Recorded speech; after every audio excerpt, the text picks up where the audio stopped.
is that Yoruba, we must now use organized violence. There is no second thought about this. We cannot stop the unity system that the Hausa Fulani have been perpetrating.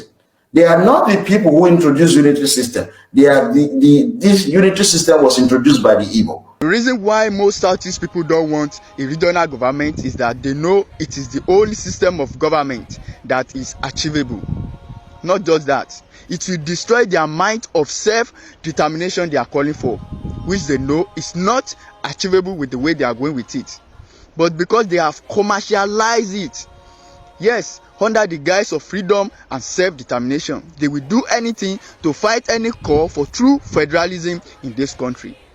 I will explain what I mean by commercializing it. Let us see this video so that we can know the level of insecurity going on in some parts of this country after the monster they've raised and groomed has now been perfectly shaped. Yes. They are carrying it out. You are no longer on the zone. People are on the road. People are that axis to from Okigwe Junction, heading going to Anambra, Arondi Zongo, Ufuma, the rest of them. Zoom, everyone, all communities clear. Yes, and it's not like they are hiding. They will come out and make announcement with their bare face, telling you, since that is what you want, you will receive it, and then you will receive it. They're not hiding, It's not like Boko Haram that will cover their face. But this one, they know they cover face. They know they cover face. But then they run things. Like they call them. If you go to that handle, you will see their spokesperson, the military spokesperson of them, telling you nobody should call them unknown government. Call them men on the ground or Biafran Defense Forces or BLA, Biafran Liberation Army or Biafran Defense Forces. So what are you talking about? So the people who are still calling them unknown government, they know what they're doing. The people doing it told them their press release for 2 days ago, 3 days ago, said, stop addressing us as unknown government. We are not unknown government because we are not criminals. We are known. But we are warning everybody, to stay away from Nigerian security forces. Anybody that is found engaging with Nigerian security forces will pay with his life. They're not saying they're going to arrest you. They have not said we are coming to arrest you. The consequence, the penalty for being a Sabo is execution. You will pray even to die on your own because they will come and wipe out the entire family. That's the way they operate. So the whole entire when they brought out local government or keep a local government chairman, a local government chairman serving. Welcome back. This audio clip made me recall how some people were calling the Nigeria forces name. That was how it first started. They even derived joy in attacking the Nigerian army and security forces. When this menace started happening in their region, they were covering it. They attacked the police station. They attacked army camp. They were calling the Nigeria security zoo at that time. Even some are even calling them zombie. Some even were pointing accusing finger at Buhari at that time. I'm not a fan of Buhari, but we have to say all of these things. Yes, today you can also see them shifting blame on Tinubu as well. I see many people blaming the president for their handmade problem. In the name of self-determination, a brother is killing his own brother for fun. Your own people are the one displacing you from your land in the name of self-determination. In the 21st century, we see how people who believe freedom can only be won by barrels of gun. You don't know a pen in hand is mightier than the sword in hand. A gentle and diplomatic approach is often more successful than a harsh one. You don't need to turn your land into a bloodbath before achieving your freedom. Recently, when Soludo came out by saying 99% of crime being committed in the East is being carried out by the indigenous people of the Eastern region. The same people he was trying to protect still came out to tackle him by calling him all manners of names because you want to justify nonsense. What do you want to prove? Nothing. Now here is the result. Same people will still come and attack those people who are calling for true autonomy and true federalism, where Nigeria will go back to its true definition as a country of many nations, different language. They know regional government will destroy their might of self-struggle and self-determination, which they are seeking in the wrong direction. Regional government will give all region autonomy, but Biafra is a myth that is not built only among indigenous Igbo people or indigenous Igbo speaking people alone, but the map covers the whole of South, from Port Harcourt, Asaba to Idu, Igodomigodo land. That is the first might regional government will destroy, because regional government is meant to give the 6 region we have self-autonomy, even creating more regions if need be. We can have 8, 12, as long as it's going to be ethno-linguistic region. But Biafra is not.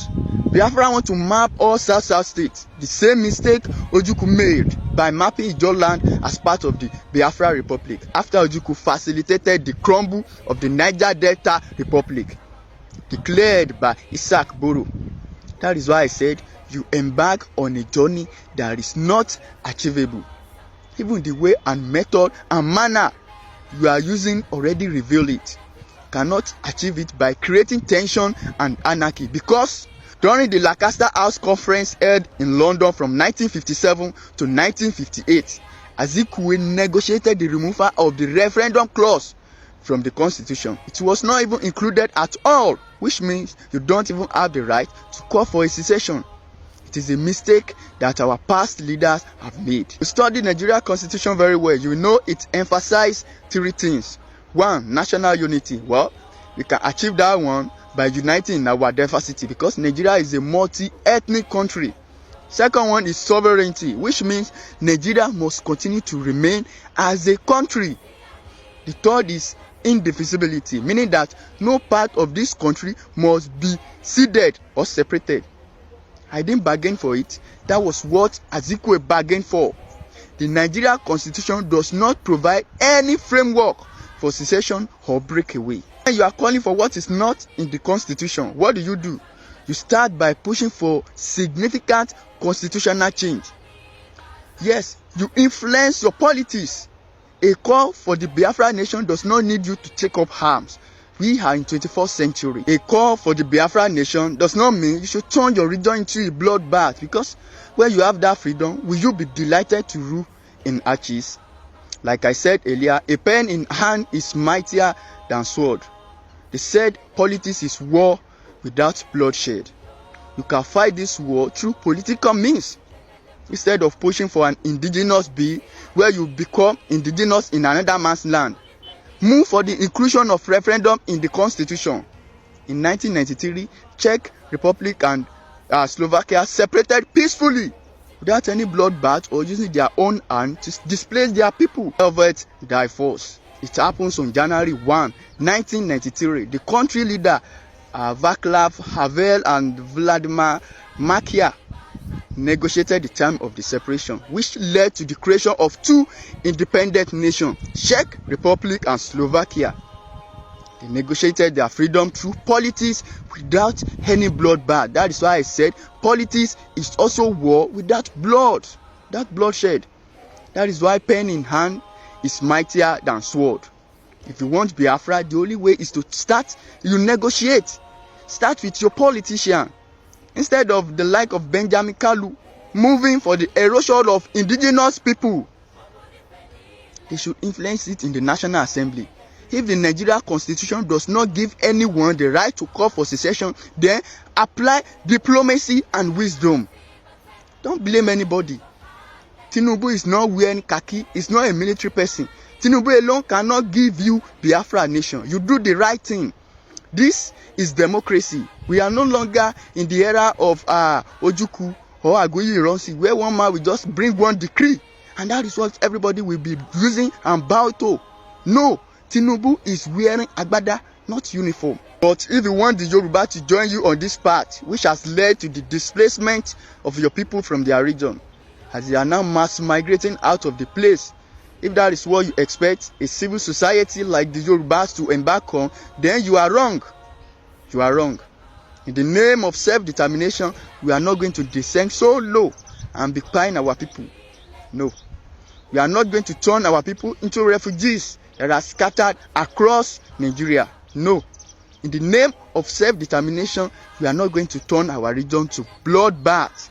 We are not going to displace our people. Never. More reason we are calling for a true system of government, regional system of government first. When every region is autonomous, the federal arms will be less attractive. That is just the pathway to that nation you want. It is. Instead of looking for foot soldiers or accomplices who will join you in destroying their own region, like you are doing, in the name of self-determination, why not start negotiating your freedom? Start with your political leaders first. Without your political power, you can't do nothing. Except you want to turn your region the way it is now. Use your vote to elect a Biafran ideologically savvy person who can help you use your political power to negotiate your freedom. Did you hear me? Push for it. At the National Assembly, do so. But if you expect Yoruba people to join you on this bloodbath campaign, sorry is your name. That is the answer. Aguiyi Ronsi destroyed the regional system of government.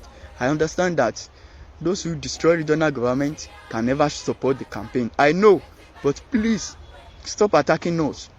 Stop attacking us for what we are doing. We are going to keep talking and speaking up for it. We want autonomy.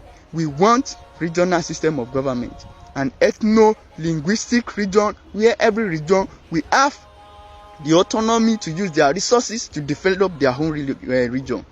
That is not too much. You need to know that Nnamdi Azikiwe, he was the one who abolished the regional system of government and forced Nigeria to come under the federal government because he wanted to rule Yoruba land. We refused him. So he instructed the Igbo in the army to attack via organized violence, suspended the regional government, and bring the federal government to bear. They created all of this in January 1966. The second point of this constitution that we want you to know is that Fulani then attacked the Igbo 6 months later in July 1966, and Fulani took power away from the Igbo. Fulani are now using organized violence of their own to perpetrate the unity system created by the Igbo. Fulani are very smart. They realize that they are minority, they are immigrants, they are foreigners in Nigeria, they are not indigenous to Nigeria. So they enlisted the support of the irresponsible, self-serving career politicians in England. So Fulani enlisted their support. So the English are the ones that are giving Fulani military backing, supplying weapons to them. It is the English guns that the Fulani are using to suppress and subjugate the Yoruba nation. That is the second point that we want you to note. Now, the third and final point of why we are interpreting this Western Constitution at this point in time. I'm going to give you some examples. But first, because the Constitution is the birth certificate of a country, it's what tells us what system of government that country practices. Is it federalism? Is it unitarism? Is it monarchy? Is it what type of government? Is the Constitution that tells us about rules of engagement. For example, Sean, you are going from here to Plateau State, Jos. You have to pass through this place here, Lafia. Then also, you will be going because you are facing Jos. You will pass through Akwanga. You get to Do. Then you get to Jos. That is the only way you can get it because you are going to Jos. Compare with someone who is going to Jos. And then he decides to face Lokoja. He gets to Okene. He gets to Auchi. He gets to Benin. He takes there to Saple. He starts going to Bayelsa. He is not going to get to Kaduna. What will he do? He must reset by refocusing and coming back. From your explanation, it does look like Nigeria has been heading for the last almost 50 years to a journey of nowhere. Oh, it's a journey to no destination. Let me give you another. Just a moment. Let me give you another Just a example. moment, Prof. I want us to be empirical and very analytical in our conversation tonight. And in your explanation and in the wisdom of the patriots, and I see the group there led by Chief Emeka Anyaoku, I see the likes of Ben Obi, the likes of Senator Shehu Sani. Yeah. These cut across political bias. It's even non-political. It's a political group. Partisan. For example, I am not a politician. Yeah, but you see the personalities there. They are Nigerians, eminent in all. Nigerians. So for them to say, and in their major submission to the president, to say that we need Nigerians represented by every ethnic group in a room fixing Nigeria's problems. What are Nigeria's problems? And I, for example, I like to poke your mind. Your intellectual mind, of course, this time, maybe not the legal part of your mind.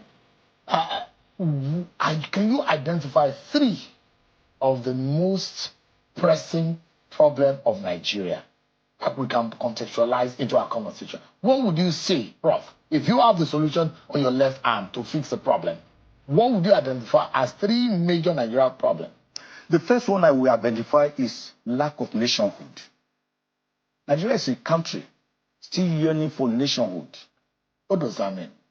What it means is that we are not united. We are still what Chief Obafemi Awolowo once called a piece of geographical expression.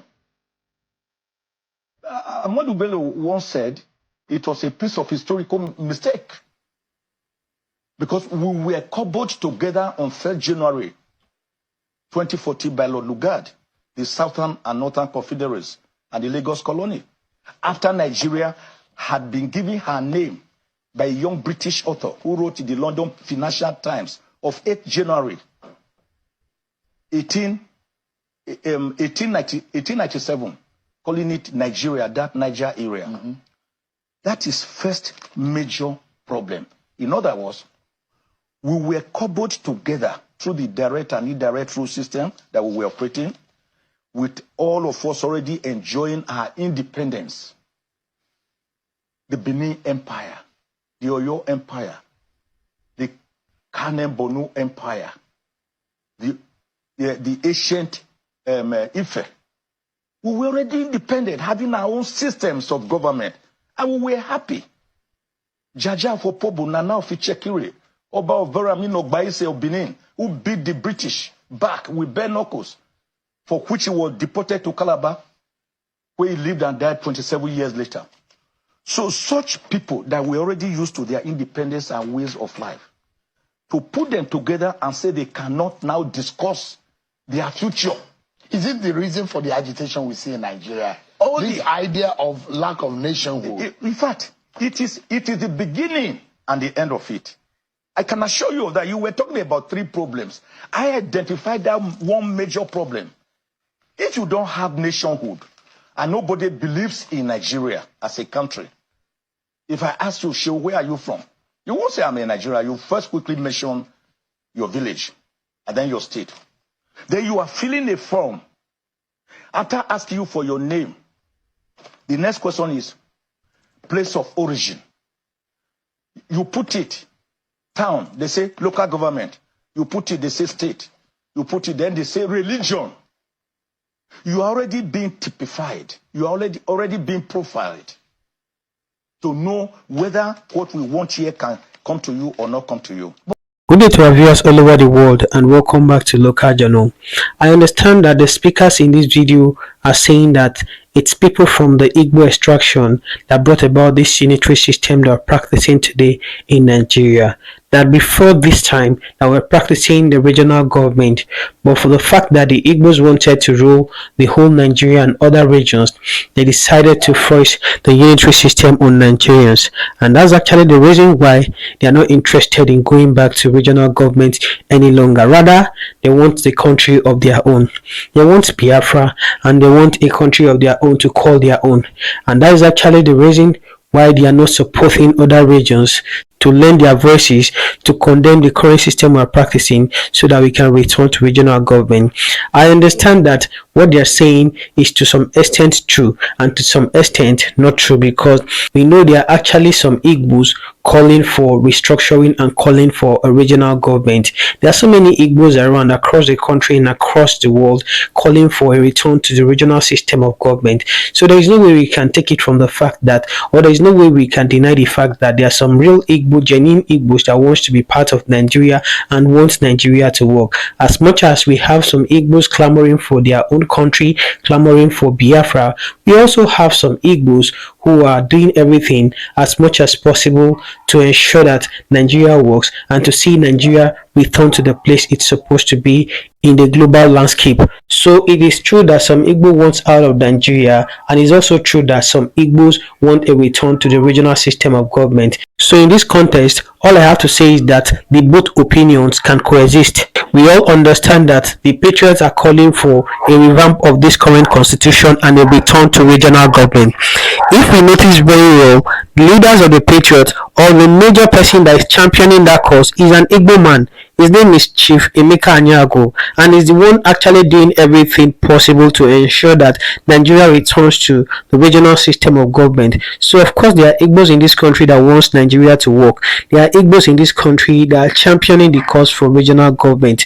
So you can't take it from the fact that they are interested in Nigeria working, or the victory or the development of Nigeria, because if it works, it's going to work to the advantage of every other regions. We all know that the reason why the Igbo wants out of Nigeria is actually because of the marginalization against them in Nigeria. They can't be the president for no just reason, and I don't know. And this is actually the reason why they are saying that they don't want to be part of this country again. Not like they have anything against this country. This is what I can deduce from what is currently going on. But if you talk about the insecurity going on in the southeastern part of the country, I feel like that's not the proper way to handle the whole situation, because what they are meting on in their own region is not going to affect any other region. And saying that, or maybe accusing intruders or accusing the Fulanis that they are the one perpetrating all the violence in the southeast is something not true. As much as we can accept to a certain extent that the Fulanis are all over Nigeria causing mayhem and causing chaos, we can't take it from the fact that there are also Igbos amongst these people causing all this problem. This is what I have to say. Can you drop what I have to say in the comment section? And if today is your first time to visit our channel, please kindly like, share and subscribe to our channel.